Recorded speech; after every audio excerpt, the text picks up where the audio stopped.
Welcome to the 4th Annual Guild of Music Supervisors Conference.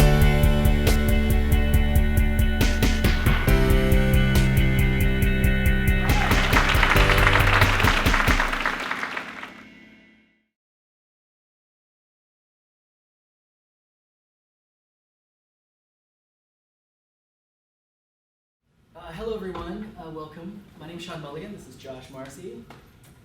We are both music supervisors, myself in film and television mostly. Josh, would you say straight up advertising? Yeah, I work for Apple's ad agency, Media Arts Lab. So yeah, we do most of their spots for online, digital, and all that stuff. We do a lot of 80, 90 spots a year, so there's a lot to go around. And I work for a company called Entertainment One. We produce a lot of film and television entertainment. I came from a selling background as a licensing agent and music publisher before that, turned music supervisor, fallen into a few gigs and have been doing that primarily for the last 5 or so years. We're excited to cover tech tools of the trade. Josh certainly works for one of the most popular and well-known media technology companies in the world, and it's a company that I embrace and love and stay pretty much in the Apple world. And according to a poll that we did in the survey a couple of years ago with the Guild, when we first presented this in 2015, we asked members, what do you want to know about the technology, how do you use it?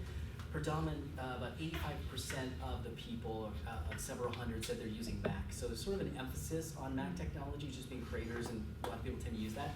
Although a lot of the platforms that we'll be talking about are sort of neutral, and you can access a lot of that stuff on the web, which is kind of what we're seeing, a big move towards everything kind of pushed into the cloud and working out of that space. So it will be a little Mac-centric, so apologies for anyone who's strictly PC, but we will cover a lot of other things as well. So I think technology is not the most exciting part of the gig as a music supervisor, but it's a necessary one, and if you harness it and use it properly, you can be efficient, and then you'll be able to spend more time on the fun, creative aspects of things, like making sure that your library is intact, that all the metadata and tagging that you've done over the years to get your hands on the right music as quickly as possible, which I think is kind of an important part of the gig. How soon, also we're chasing deadlines, so how soon can you get me 10 songs that are perfect for this type of slot, and to know who those people are that have them, or to have them in your own library that you've curated and maintained over the years to get to that playlist really quickly. I think it's certainly helpful. It helps you shine as a music supervisor as well in your job.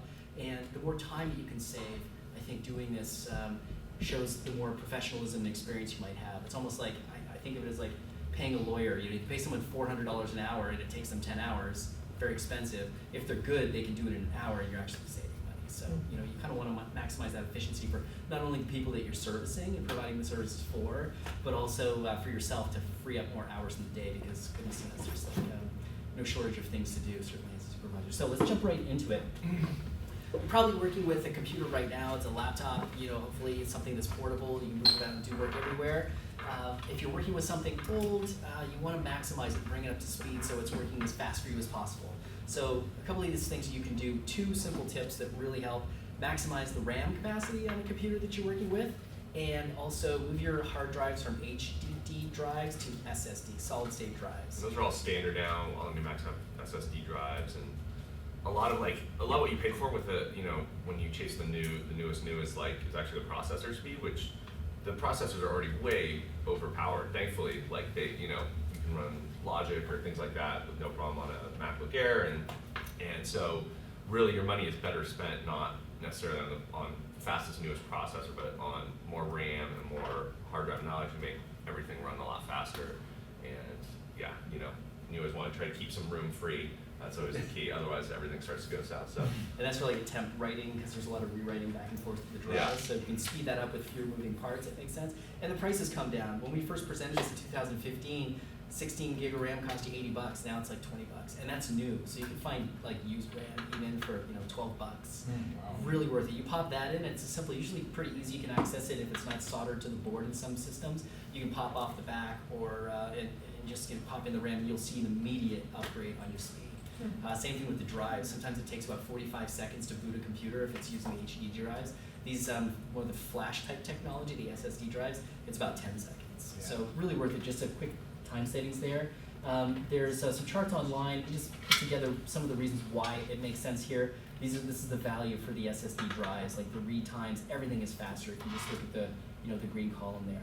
So kind of basic hardware function and making sure you've got the right tools to do the job.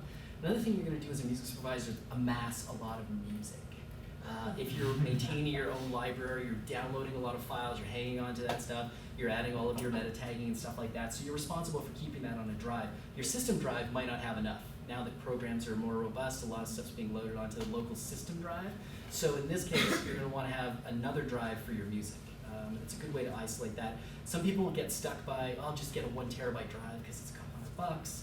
A few years ago, I'll put all my music on that, and then immediately they realize that they've run out of space in 6 months. And now they're adding another drive, and then they have another one. It's like, my files are over here on this one, my other files are on this one, maybe I'll call this one this, maybe I'll save that one for that. All of a sudden it gets very confusing. So you want to make sure you have, and when you're buying your next drive set up to work, to house all of your music, and say you're buying something that works really well and it's scalable, right? Right. So this chart here, you're looking at, say if you just ripped all of your music as MP3s, and let's say the average song is 3 minutes and 53 seconds, you could fit 500,000 songs on a 2 terabyte drive.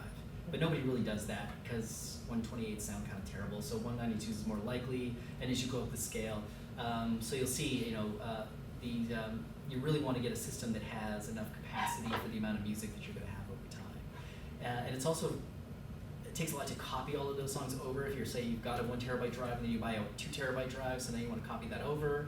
That could be like a day-long copy depending on the right speed of the actual drive and everything. But the good news is every year the technology pretty much doubles in its capacity and the price comes down, considerably as well. And with lightning and all that now too, you can move files pretty fast.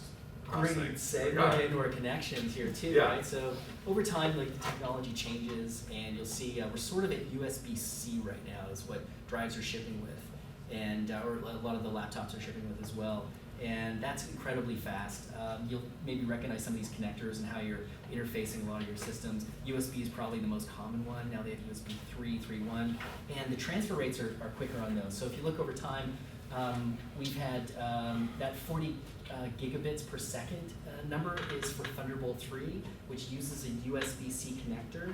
I'm just saying this, if you bought a new laptop and all your gear was older connectors, you'd be having to buy a lot of cables that would interface. You're gonna need dongles. There's no way around it. You're gonna need some converters, right? But all the new Macs are all USB-C. But the great thing about USB-C is also you can do it's like a FireWire, so you can transfer files, but it's also video.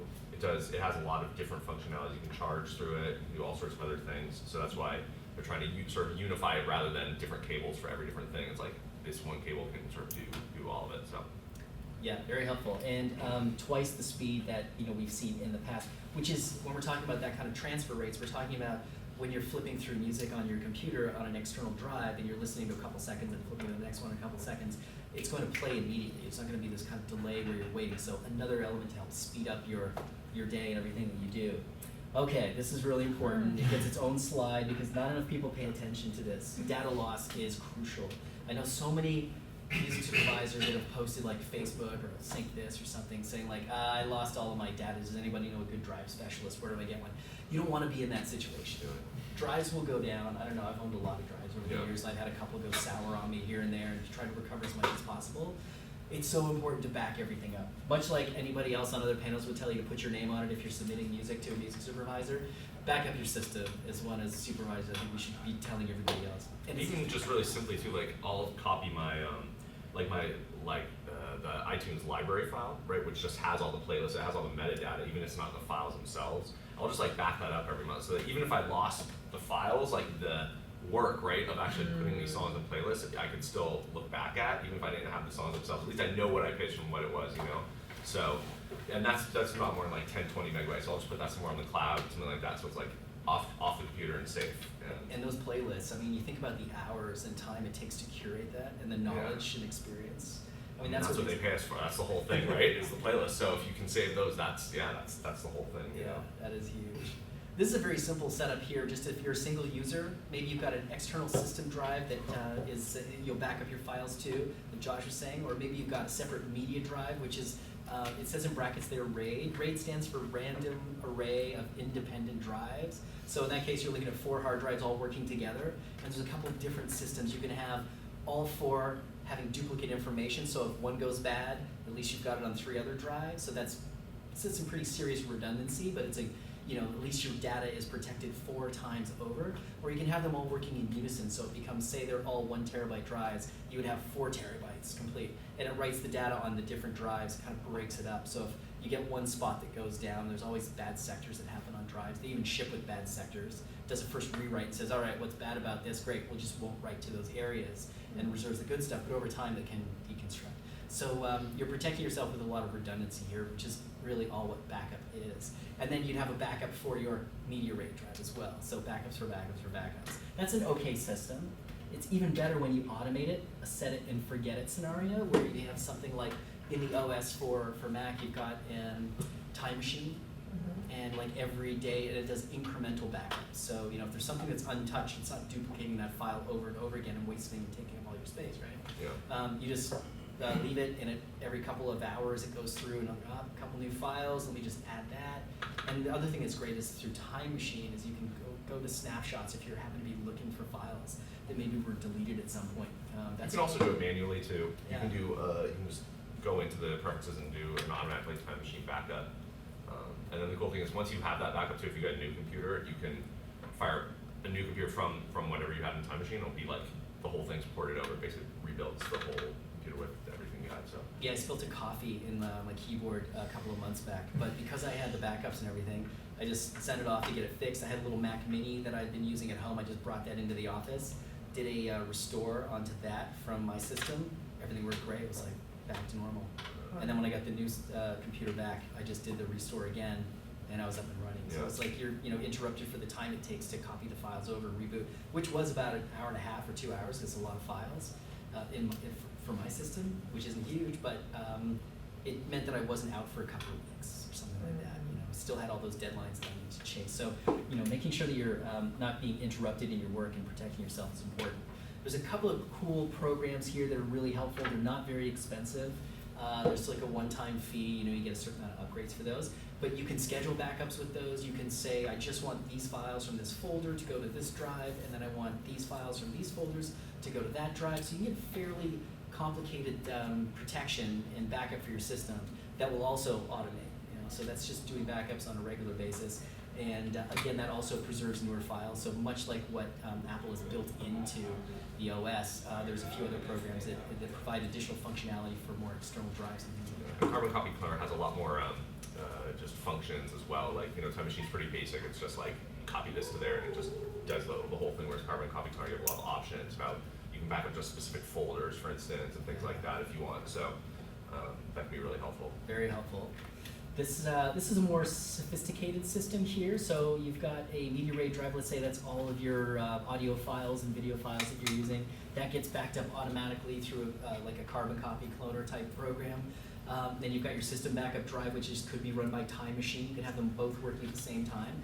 And then you also have another backup that goes to the cloud. The cloud is great, so we've got redundancy for backup, but then you've got off-site backup.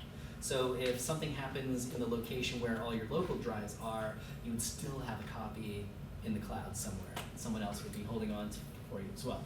And then another extension to that is, say if you have a small team or a small office of people, music coordinators working with you, and you want to keep all the files, your music files, at a centralized server, then you can have that back up to the cloud and backed up locally, and then everybody has access at the same time. So they can get a little sophisticated. It's not that tricky. Just know that it's something that's very important to do for your system to make sure you're protecting those files. If you are looking at saving your files on the cloud, here's a kind of a little breakdown of the various services that are out there and the prices. They've changed a little bit over time. If you're an Apple user, iCloud for $100 a year or $10 a month for 2 terabytes of space is pretty great. That's probably your best deal right there. If you're an Amazon S3 or an Amazon Prime member, S3 is a pretty great way to go. For these prices, $60 a year, $5 a month. But the unlimited storage, if you've got a small team of people, say 3 users, looking at Box, I mean, that's hard to beat. Unlimited storage, you could have gigabytes and gigabytes of music up there, and I know a lot of music supervisors have that, and I know a few of them that have a lot of that music that aren't backing their stuff up, and so Box would be a really great way to go. $180 a year, $15 for that kind of protection is amazing. And you can also access it wherever you are as well. So right, you can send it as pitches. Obviously, people use Box a lot for that stuff. So it's functional both internally as backup and externally as a way to send files and things like that. So. Yeah. And a lot of these providers have apps that will sync automatically between your computer. So going back to just that setup right there, if you were to have, you said the cloud setting, you could have your laptop or computer automatically syncing with Box in the cloud, and then also duplicating 2 external drives locally through another program. So you can have a couple different systems all doing the same thing but in different places and giving you just added protection there. So that's the little dry stuff, but it's important to get the hardware and a good system set up where you're protected to make sure you have access to your data all the time and you don't lose it.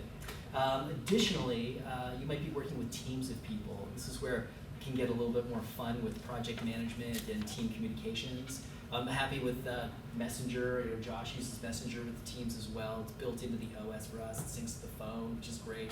Right. The emojis are great. And the new, I think it may be just iPhone 10, where you're getting the face emojis and stuff like Right, that. yeah, that's all the new things in there. Yeah, but yeah, I just like that it's like with iMessage, it's on my machine a day. I don't have to look at my phone.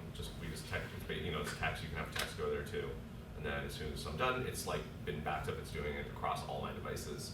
So it's just like a constant flow, and you don't have to sort of like worry about a special app or anything like that, Yeah, and you can also do file transfers as well too, right? It's marking in yeah. the cloud, and it's not like saving it on your phone or everything. There's more robust functionality as well. You may have heard of Slack as a project management tool or communication tool. That's great because you can interface a lot of other apps and APIs to bring into there as well. So you could have Google Docs and things.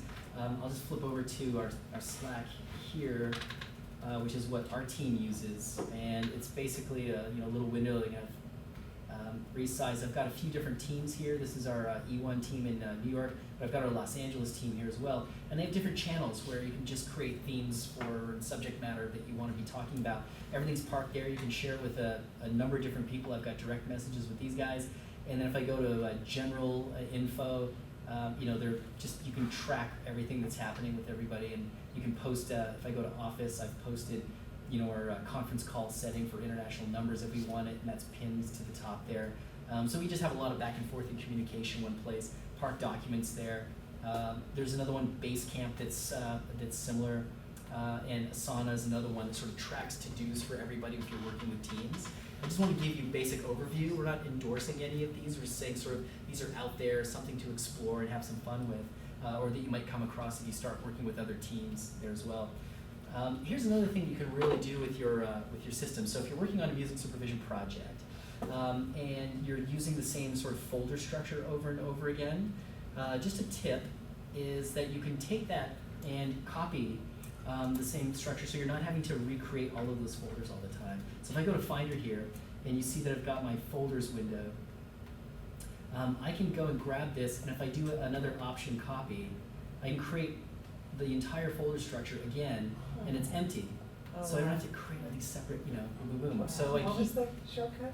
it's, well, in Finder, what I've done is I've created, just delete that. It's an option drag, yeah. It's a shortcut, sorry. Option drag that through the root, and then it'll just recreate all the subfolders down there. And then you can name this whatever the new project is and park that in its own folder where it's going to live. Just a quick little shortcut, I think, that helps. Something that I discovered earlier on that I wish I discovered earlier than that. So, all these little tiny tips kind of help save a little bit of time as you're working through things as well. This is kind of fun. Does anyone use spreadsheets in the course of like budgeting and tracking and all that stuff? It sounds like it's, if you're a music supervisor, you live and breathe in spreadsheets. And there are new programs that are coming out that people are using for these things. And I know on a film it gets a little complicated. You guys are probably, hey, here's how much money we have for the one spot. So it's a little bit easier. On film and television, you're talking about multiple uses. And if it's a feature film, it could be 20, 30 songs, and we're tracking all those things. So there's a couple of advanced formulas that you can get into that this may not be the crowd if we have one hand on spreadsheets, so we won't spend much time on this at all. But if you get into, here's one, this is a film I'm working on called Brittany Runs a Marathon. So I've got this spreadsheet in the cloud. See, it's going to live update for us there. Is that really tiny? Oh, it's good for you guys. It's tiny for us. No, there. Something about, I've got all of the songs listed here for scenes down the left-hand side, and then we're sort of estimating what the spend might be, and what the song might cost us this much for master and publishing, and then there's the actual, and I've got some totals at the top here. But one of the things I'm looking at is if I have a scene and I have multiple song options for that scene that I'm clearing, and I want to see what the total budget would be if I use this song versus that song, and they're different prices.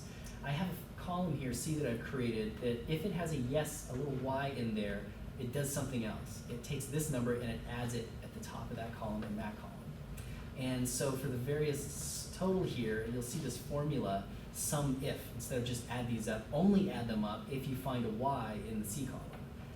Then I can control my budget. So if my director or producer is asking me, what's this one gonna cost us, what if we do that? I'm just toggling the Ys and it's recalculating the top of the sheet for me. And it's a very simple thing. It's just, look at this column. If there's a Y in there, then you'll calculate it. And I do the same thing for AFM, Federation of Musicians, union fees for reuse, which is something we need to pay, and that's based on a formula as well in the spreadsheet. So they say it's if it's under $7,500 for the license for the master recording, then you have to pay us 7% of that, minimum $165. So I create another formula here that says, let's see, where's this one? You can do the auto calculations in the field here. So it's like, if that is times 75 is less than $165, then make it $165. If it's greater, or else sometimes in these programs, then just do times 7%. I know. It took me a little while to figure that one out, but I'll email anybody that wants it because this is helpful on the spreadsheet. Okay, cool. And then also it's 165, it thinks it's text, so I have to do +0 to make it the number, but it doesn't change the number. So that's a little hack inside the formula itself. So once I've got that number, and then I do the same thing for H&R, which is 12.5%, 12.75% of that number, then I can tally them at the top, and I can do the same thing that applies. Hey, is that SAG fee? We're going to want to calculate that. Does this qualify? Well, let's put a Y in there. It's like, yes, now it's going to add, and it's going to become part of the total. So I can kind of control the different elements of the budget that are actually created. So, not wanting to spend too much time on this, but you notice when I put the Y in here, it turned, the cell turned yellow, and I got a bold Y on there. That's through something called conditional formatting. So it just jumps out at me. And I've created a number of these little things here. So it says here, if in these columns, M, the text is exactly Y, then it applies this formatting, changes the color and all of that. So that's just another little thing that'll automatically happen. If I delete this Y out of here, there's no Y, so there's no reason or no rule to make it highlighted in yellow and bolded. So that's just a little hack on the spreadsheets. It's kind of fun. That allows you to calculate very quickly and on the fly. And again, anyone that wants to email, I'm happy to share that information with you guys as well. And we've already covered that too. So that's sort of a spreadsheets, kind of doing it yourself, going it on your own, and writing your own scripts and things like that, which most supervisors tend to do. But there are other programs out there. We were talking just before the panel here about Choir, which is one that some of the studios have been adopting. Warner Brothers using it, and ABC's using it. And this was born out of some composers doing just what we did with the spreadsheet there, saying like, there's gotta be a better way. And how can we tie other things into there, like the number of songs, and then if we do end up using one of those songs, can it automatically spill all that info and the ownership into like a form letter that we can then reach out and do a confirmation with the licensing parties and all that. So Choir is one to look out for. It's gaining a little bit of traction. It's sort of an all-in licensing module that lets you set up the cues, clear the tracks, and then export like a cue sheet as well. And they'll also let you sync up video under footage as part of sort of the creative package. But interestingly, it's written with FileMaker Pro as a background, as a sort of framework. So they're really kind of stretching, I think, FileMaker to its kind of end limits. But it's a really great idea. If they took it online and made it available, I think that might be a next step for them. Is that a search engine too for music? It's not, no. It's just more of an administrative sort of toolbox that you can do everything within that program itself to bring in music and license it as well. But it's not really for a creative standpoint, apart from auditioning music. And then, let's talk about searching for music based on refs. So you're working with the agency and they're asking for a particular type of that we love this song, but that's maybe not the right song for any number of reasons, politically speaking, or it's like, well, that's 10 years old and that's from the executive or the ad people are usually pretty cool, but maybe you get a client that wanders in on the marketing team and is, what you guys will be, because it's Apple. Yeah. I mean, anybody else. Well, the references might be old, so you're looking to freshen it up. yeah, I mean, for us, it's just tracking, I think, from job, and we can look at that too, as far as, keeping your playlist clean. Like, I spend a lot of time making sure I don't have duplicates, and then so that way every time, you know, there will be certain songs, right, that'll especially for us come up. It's like, oh, this is a good song. We want to find a place for this, and so I can search and see sort of every other playlist that's been pitched in and things like that. You know, so there's some simple functions in iTunes that allow you to do that, and then, you know, other people like to tag all their tracks, put a specific keyword for something. But I find the playlists are actually really helpful. I like things that help me get to the track, but not so directly that I don't see other things along the way. You know what I mean? Yeah. Sometimes I find searching actually be a little too efficient. Like if it only shows you one thing, like I don't know, coming from the age when we had CDs on a shelf and you would find something you weren't actually necessarily looking for, but that could be great. Yeah. Like so, I like that. And that way also, you know, I'll track all my colleagues' pitches as well, so I can see what they've put on different jobs and things like that. And you know, again, as long as you fight duplicates and make sure that you're always using the same file, you know, then that can be really efficient. So. And that inspiration from a creative standpoint can come from other people bought. You know, if you go to Apple Music and you buy an album or you're listening to something, you see at the bottom where it has what other people maybe have done or they've shown interest in, or similar artists. Similar thing with Spotify. You know, fans of they're sort of, you know, great. I don't, you've probably seen this if you're a Spotify subscriber. But if you're to go to, say, this band's Superorganism, you know, fans also like, you know, if you're looking for something that might sound kind of similar there. And this is where, you know, if you're spending a lot of time, well, you're not spending as much time worrying about technology and you've got your backup systems and everything's working well and your playlists are protected, you'll have more time to, like, wander around here and discover new music and look at other bands that might be related to others. And, you know, that's kind of, that's a challenge, is to find the time to just do listening. So to set aside as much time as you possibly can to do that is important. And YouTube's a great place to find that as well, because if you notice in the column, they'll have recommendations for things kind of similar. That gets skewed based on your search criteria, but I know a lot of supervisors that happen upon great music on YouTube. So that means you sometimes search for music not knowing what the cost is going to be. Correct. Yeah. I mean, in Josh's case, you guys are pretty great with budgets. I mean, you know, there's obviously a limit, but if somebody wants the song enough, then Yeah, I mean, I think to your point, like with YouTube or something like that, you can find something that maybe isn't exactly what you were looking for, but it's interesting or it's a different approach on it. I love that, like they're doing crowdsourced as well, right? Like that you're getting this cross reference of things. I think is really cool. yes. How do you typically organize your playlists across platforms? So if you have something potential on the SoundCloud that fit things you're looking for, like how do you keep kind of track of it across the different sources? I mean, SoundCloud's hard. Honestly, I use an app called Audio Hijack too. So if I need an MP3 of something, then I'll just pull it down and keep the file. You know, because we have to put things in picture. You can't put a SoundCloud link to a picture. You know, so it's like. But as far as your playlist, where you're like kind of mentally tracking like where you are, like, oh, these 3 songs that are super new, so the artist only has them on SoundCloud, versus this playlist in Spotify that I'm also keeping track of. So you do just like get the file and then organize it in one space, is what you're saying? I keep everything in iTunes, as much as possible, you know. And then just by month, every month. I'm a very strong believer in using emojis as much as possible. So I use emojis across all my playlists, and then matching emoji in my emails, so that I can track each job. Which I find is it's really helpful. It's like a mnemonic, right? Helps you remember, like, oh yeah, okay, I gotta do that thing. This is the Unicorn Dinosaur Project? Yeah, exactly. Yeah. Luckily we have these really crazy names for all the projects, so it's easy to come up with good ones. So. Is that for any kind of secrecy as well, so that people don't understand the language that you're speaking to? Yeah, there's code names for everything, but more emojis the better. Remember, if you remember one thing for today. Yeah. Here's a fun thing to share. This is called Every Noise at Once. So we demoed this a little while back. So this guy created an algorithmically generated, readability adjusted scatter plot of musical genres based on track data analyzed, and this was by Echo Nest. I have to show it to you before. So top of the list has this kind of sound that's mechanical electric, and then it gets more organic at the bottom. It's dense and atmospheric on the left hand, and then if you go further to right, spikier and bouncy. So let's have a look at this thing. It's absolutely insane. Here it is. It's a very simple, kind of basic looking website, 15 minutes. And if you scroll down, are you seeing that? You're seeing that a little larger than us. Maybe I'll zoom in here. This might be a little easier for you to see.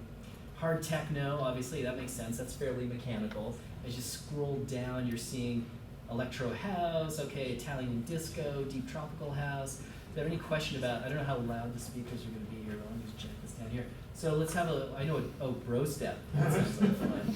But let's say Solipsism. All right, let's just go with. Some of these might just be made up. They could be. Swedish electro. Let's find out. Which one? Call it out. Swedish electro. Swedish electro. There you go. So we're going to click on it. We're going to get an example. And we do a fly out. And then, now it's taking us to all Swedish electropop inspired. So now Swedish electropop becomes the center of this universe, and everything that's close to that radiates out. So if you feel like you have like 2 to 6 hours on hand, you just go find. And then look at this. Now we're getting the artist name. So Iconopop, that makes sense. Tove is in there. Rebecca and Fiona. This is hilarious because these are all artists that I'm trying to clear for the movie. Is this like genre There you go. identification? Yeah, it's just sort of a weird mind Does it game really for work? genres. Yeah. What is this called? It's called Every Noise at Once. Everynoise.com. Yeah, and it's a lot of fun. It's a playground. You can have a blast there. So Do you use it to like familiarize yourself with genres? only it's kind of abstract. So it's more of yes and no. When I have time to wander around there, It's like an idea generator. yeah. And it's great if I'm looking for something and I'm trying to, like, everyone's used Iconopop, and what else is there? I could go to Spotify and say, fans of like these other artists. I could go find them there. It's a creative endeavor. Or I could go here and click on Iconopop and see what other artists pop up and then chase it from there. So it's good. It's a good launch pad for ideas. Do you need to know how to find that band within the genre, or can you do a search and then it sends you to the genre array? Good question.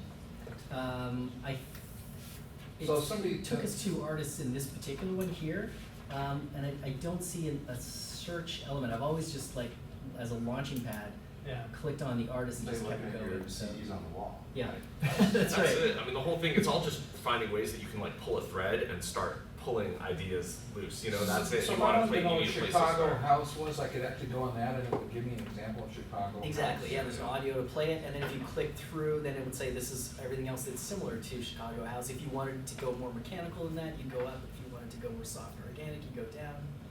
And you could explore the genre as it relates to all other God, genres. it's taking that guy like forever. Yeah, I know. Isn't it fascinating? I think Thanks, he probably Internet. lives up in a shack somewhere. That is nuts, man. So we don't have a ton of time left. We want to talk about some other elements about research, and this came up with other supervisors. Hey, has this song been used before? Before I champion this one, and I think it's a great creative idea, let's make sure somebody hasn't beaten us to the punch and maybe spoiled it for us. So there's a few websites that you can look up to see where songs have been used. TuneFind is one. It's great. They're predominantly television, but you can drill in and find out like what songs were used in what episodes, and there's also playability there to listen. iSpot for us is the big one. Yeah. That we can, you can put in an artist name, or you can put in an advertiser, or whoever it is, and it'll show you like a great cross-reference of everything. It's a great, easy, quick way to see if it's been used before. So There's our TuneFind. Here's a Christmas spot that Apple did a while back. So if you click on that, I just did a search for Apple TV commercials. Let's see, let's load this one up here for us. and you can cross-reference. It'll show you the artist, and like you can even click then on Stevie Wonder, and it'll show you like has he been used in any other thing. So it's a really handy way to sort of check things out, and they keep it pretty up to date. And even spots that you can't see in other places, they'll keep archived up here somehow. So Another website, soundtrack.net. I just pulled up Predator. It was one of the top ones. Lakeshore Records. They've got the song credits already listed here. So if you're, what was that song? What was in that movie? There's a lot of places to find that. Namely, these are great ones. Here's TuneFind. You can just go straight up. You can search for an artist name or a show, and it'll bring up listing of, hey, the kids are all right, and it'll actually give you a scene description as well. And this is crowdsourced, so a lot of the music supervisors will have the coordinators themselves add that information, and great resource for finding a lot of this that's already out there. And again, so you don't go and clear something or champion something that somebody else has already gotten very excited about and used. Sometimes they misspell your band name. And sometimes they do that too. You can go there and sort of correct them. Library options, managing your own music library, right? So we talked about having the hardware and the system already set up, this backed up. What about the content? Josh was talking about having all these playlists that he's sharing. He's using all of that in iTunes. Very robust player. It's the one that most people have been using for the longest amount of time. And the features sort of fluctuate and change over time. Some people don't have their systems set up, well enough that it's accommodating the music, so it tends to run a little bit more slowly for them if it's processing a lot. But again, if you have more RAM, you've got an SSD drive, you've got the faster connections, you're going to have less of those issues and concerns. I'm really dying to ask you guys, do you guys turn on your sound check in your iTunes? No, because I want to. If something's too low, then I want to know that. Because then I'll have to look at the audio. Okay, good. Yeah, I want just the most realistic portrayal of whatever file I'm listening to. I don't want like an EQ. I don't want making any adjustments for me. You know what I mean? Yeah. Like, because I want to know if the song's been mastered really loud or if it's soft or whatever it is. Just be able to hear it So I that have a way. library that's a big deal for me. I did a lot of studying to figure out what level I thought you guys wanted to hear it at. Minus 12 dB LUFS. Is that the Oh well, yeah, it's That's about the it's our average. mixing levels, yeah. Yeah. When we mix for. I took a bunch of really popular used on TV stuff and looked at it, and minus 12, minus 11 LUFS is what you guys pick. Right. Yeah. Right. Interesting. Yeah, it is interesting. Yeah. So there's a number of different options. I know some people that just use Finder and folders and they spotlight search, and with like tagging that's built into the OS now and coding is like another way to go. I mean, that's sort of like pre-Cambrian era, but you can make you can make it work if you got a system. It's amazing. I've seen some crazy systems out there. Yeah. SoundMinder, that's more kind of sound effects and things, but I know other people that have harnessed that as well. There's a great program out of the UK. This guy kind of did a light version of iTunes called Swinsian that has some interesting functionality to it as well that I've been able to work and drag music into. It automatically copies it over, that then's getting backed up, and it retains playlists as well. Except for it's not free. iTunes is free, but this one's like $20. Disco is gaining a lot of traction as well. Like I said, we don't endorse any, but this is something that as a music supervisor I've noticed, and maybe you, Josh, have noticed, like people are pitching us music. Yeah. And they're sending us music. An Australian company, and it's online. It's got really nice skin.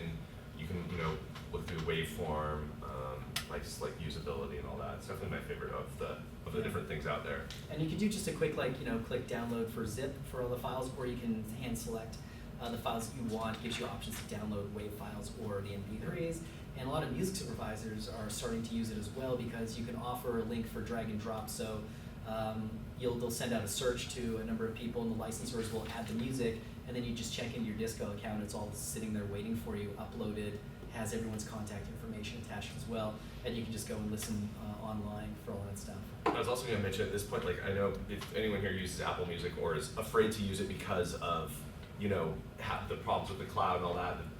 At the beginning, just a quick tip that you can do is when you open iTunes, if you hold down Option, well, I think we'll just skip through it, but if you hold down Option, you'll see a little dialog will come up that says Choose Library, Create Library. So what I've done is when I open iTunes, I've created a whole separate library for just Apple Music. So that's all my playlists, all my streaming things, all that are just in that library, and then the other one is all just MP3s. And that way the two don't have to meet, they don't have to, one won't affect the other, but it's really efficient, and it's really easy. You can switch between them pretty fast. So yeah, you just go Option when you start up, and then That's me. Start up on the machine or iTunes? no, with iTunes when you open the app. Yeah, open the app there. You click on Option. Oh, it's already open. That's why. But Let's close it. anyways, Here we go. yeah. This is something Josh mentioned that he was using it. It's something I used a long time ago. There you go. There it is. You get this choose window. Yeah, so you can choose or create, right? So you can come here, create, and then we already Used to made be a one. script years ago, right? Yeah, exactly. Switch libraries. So now, and then go iTunes, Apple Music. So and then you can select that when you start up, and then you have a separate. You can do this, by the way, even if you just had different things. For instance, even if you wanted a whole separate library for, let's say you had like score, and then you had license tracks or something like that, like Or a film project. or a film project, whatever you want. You can create different libraries for What does that different have to do things. with the cloud exactly? Nothing. Well, Apple Music is streaming, right? Right. And then, but iTunes is all my MP3s. Right. And so I just want them separate. I don't want them side by side or in the same things. I just want, so this way I can look at just my streaming playlist on there, or just on there. It'd be the same as switching between Spotify and iTunes or whatever it is. It's just, if you happen to use Apple Music, it's a way to do it. So you can have your cloud as a separate playlist? As a whole separate library, yeah. And so when I look at that, I'm only seeing that. Or again, it could be a project, it could be anything you want, but you can have as many libraries as you want in iTunes. And just, Yeah, that's been really helpful as well. yeah. In order to switch between the two, do you have to restart it? Yep. Yeah, you have to quit. You quit iTunes, then you pull down option again, and then you choose the next library. Okay, cool. Yeah. We also have some scripts. I mean, we might have a couple minutes to step through those. Let's see, that would require us opening which library we have. Let's see if it prompts us, or we just go with the default. Yeah, I'll go.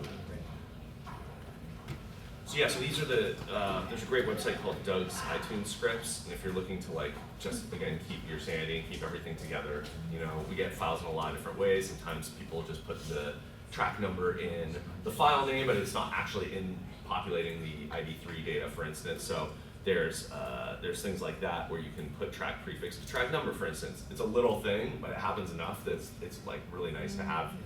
Or even just really search replace tag text, which is super helpful if you want to add something across a bunch of you know, track names, for instance, or you want to remove something. If you use search replace tag text and you leave it blank, it'll just delete a certain amount of you know, text from every file, every name, whatever it is. So these are just super fast ways to, yeah, just keep things filed, keep them like nice and neat, and again, so that when the creative stuff actually starts, you're like, everything's there, you know? Yeah. Yeah.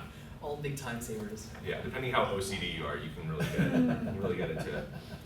So there's a one thing that I've come across is producers being pretty protective of their data. So if Josh gets a new spot, you know, it's unlikely you're going to send that out to a number of different people, but your team needs to see it. Right. I think your team, when you visit your offices, you have to sign an NDA, the phone gets a sticker over the... You've already sent too much, Sean. You've already stuff. sent too much. Don't even try. Yeah, Josh will come out and meet you and you have a sandwich in the corner. But you know, producers and people want to protect, they don't want leaks and things like that. So as a music supervisors, oftentimes you're being entrusted with privileged information, and so you know there's different platforms that people use to protect that. So one of them is called DAX, the DAX Cloud, and oftentimes you'll see footage getting uploaded to that. So there'll be dailies that the executives and the production team would be reviewing. They might invite the supervisor in to see a small snapshot of that, like the finished cuts or soft blocks that you're going to go and listen for music and things like that. So just so you're aware that these exist, and that you know at some point if you're working on a project, you may be invited to collaborate and watch.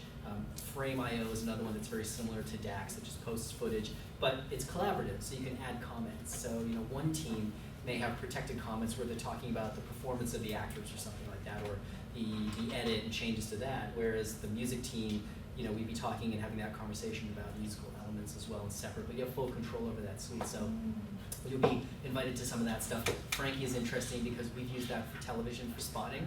So our composers in the UK, the production office was in Vancouver, I was in Los Angeles, and we all dialed in with Frankie to watch the episode together to spot it. And so we talked on the phone to talk about, you know, oh, we think that should be a cue, or maybe we need something musical element there in the background, and we need to drop that off. And the whole team could collaborate, but we'd all be watching at the same time, it would all be synced. And then somebody, you know, in LA would be like triggering it and stuff like that. So, you know, these things are out there, and sometimes how you work. What you could do though, and sometimes in providing songs that you're, you know, song ideas for a spot or a scene, where you really want the production folks to hear it, or the director, like, you gotta kind of see them together. And that's the amazing thing about music, is just in your mind you think something might be great until you try it out, and then it might be even better than you thought, or you know, if you see it in time relation to picture, it may not be as good as you thought it might be. So it's really important to really experiment with those. And I find it sometimes great with directors to show them the music and let them hear the music as well in one. And I found that, you know, a really great cost-effective way to go is iMovie, which is free with the OS for all Mac users. And it's so easy to just drag and drop audio if they give you some of the footage without the music to play with that. You can bring in little fades, and you can cut the music very easily. It's just such a powerful tool. It's always been powerful, but it's almost pro level in a lot of ways. Yeah, Like, it's just a lot of apps, they've pulled them all up to get even the basic ones now can do a lot more than they used to. So you could go pro with Final Cut or something like that and spend all the money and have to learn how to use that. But there's so much you could do in its basic form with iMovie. It's like a really great app that I lean on quite a bit to cut that stuff. So Josh and I have a couple of favorite tools that we like to use. iMovie is one of those, of course. Apple, the iTunes, we've already covered that before, but there's a couple of renamer and name mangler apps that are standalones that are really great if you're redoing your file system. So all that numbering that's happening within iTunes, very similar to Doug's scripts. Right, exactly. Like scripts are just for files. Yeah, which is great.